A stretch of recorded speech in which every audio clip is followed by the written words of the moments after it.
You know, life can be pretty messy at times. Sometimes life can just choose to beat the living hell out of you. And what's crazy about this is it can choose to treat you this bad without firing any warning shots, and even worse, for no apparent reason. Many a times, everything in your life seems to inevitably fall apart, no matter how hard you try to keep it together. You are living every day burdened by insurmountable problems that are ever piling on top of each other. It's like you make mistakes more than anything else in this world. It seems as if you somehow find your way to failing at everything and anything you try at. Not only do you think that you suck, but everybody else seems to believe so. You have become so accustomed to rejections that you can't help but doubt yourself, your plans, and your ideas. The people who you trust, the people who are supposed to watch your back, are the ones who have continuously betrayed you the most. When finally everything seems to be falling into place, when you're making headway at something, then they start coming out of the shadows, trying to pull you down and criticizing all your efforts. If this is you today, if you sometimes feel this way, then I am here to remind you that such is life. Because in this journey called life, you have to understand that you will meet adversity one way or the other. What's important is to realize that we have little, if any, control or influence with regards to what really happens to us in life. We simply don't have the privilege to change or choose what we meet or we don't meet. Life just happens to us all. No one is exempted from meeting adversity. It may come masquerading as mistakes, rejections, losses, betrayals, criticism, etc. Us as a human species, we are far from being perfect. And what that means is we are prone to making mistakes. In fact, let this mundane truth sink in. We all make mistakes, and we will all continue making mistakes. That's just the way it is. And there is no reason to beat yourself up on past mistakes. There is no reason to fear making them in the future either. In actuality, we should be making as many mistakes as we possibly can, and we should continue learning from them. Thomas Edison, the greatest inventor of all time, is said to have made over 1,000 mistakes in trying to make his famous light bulb. In essence, he was willing and he embraced mistakes as they came. Many of the world's wisest argue that there are no mistakes in life. There are only lessons. When it comes to rejection, never ever allow them to stop you off your track. Not everyone will see your vision or dreams as you see them. But in a world of 7 billion plus people, be rest assured that someone will. J.K. Rowling, author and self-made billionaire, before she was all this, was rejected by countless book publishers because they believed her books wouldn't sell. These are the same books that later turned her into the celebrity she is now. Her Harry Potter books have also been turned into movies which have sold millions as well. Allow me to introduce you to Bill. Bill has an idea, a brilliant idea. Bill looks for a possible investor. He pitches his idea, and investor 1 rejects his idea.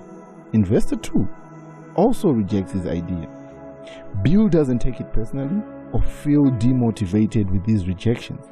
In fact, he goes back and refines his idea and continues selling his idea. Bill realizes that no matter how many rejections he receives, they are not going to put him in any worse situation than he is already in. Be like Bill. Ask, and continue asking. There is something about losing that, if not handled well, could prove to be catastrophic towards our dreams. What you tell yourself after you lose at something is really important. And unless you're watching this from Utopia, then you can't expect to succeed all the time and not lose at all. You have to understand this. Losing is the way of life. Because from the moment we are born, we automatically start losing. We lose on time. We lose our friends. We lose family. Lose on love. Some of us, if not many, lose hair. We lose our abilities as we age, and eventually we lose our lives. And this is what they meant when they said life was full of ups and downs. It's like a roller coaster. You win and you lose. I want you to find out more about this guy, Glenn Cunningham. As a boy at age 7, he was unfortunately involved in a fire accident that almost took his life. His brother died in this accident and his lower body was devoured by fire that they considered amputating both his legs. He was bluntly told that he would never walk again, and that was if he ever survived anyway. And despite such a terrible loss, Glenn had tremendous determination that years later, not only did he walk again, but he went on to break multiple records running on track. And such is why he was named the Kansas Iron Man. I want you to be like Glenn.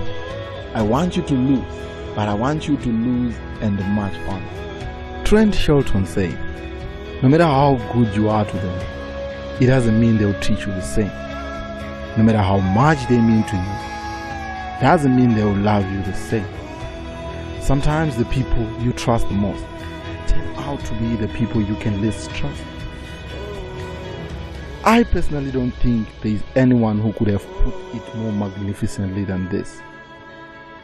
In life, people will screw you over countless times.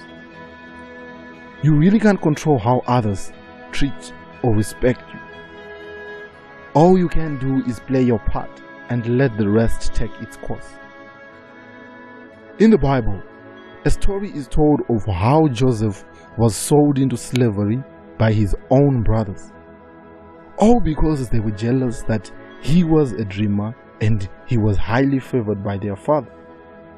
Little did they know that years later they would have to kneel and beg for food from him. My only hope is that they betray you. I hope they betray you sooner rather than later, so you know who to count on as team players.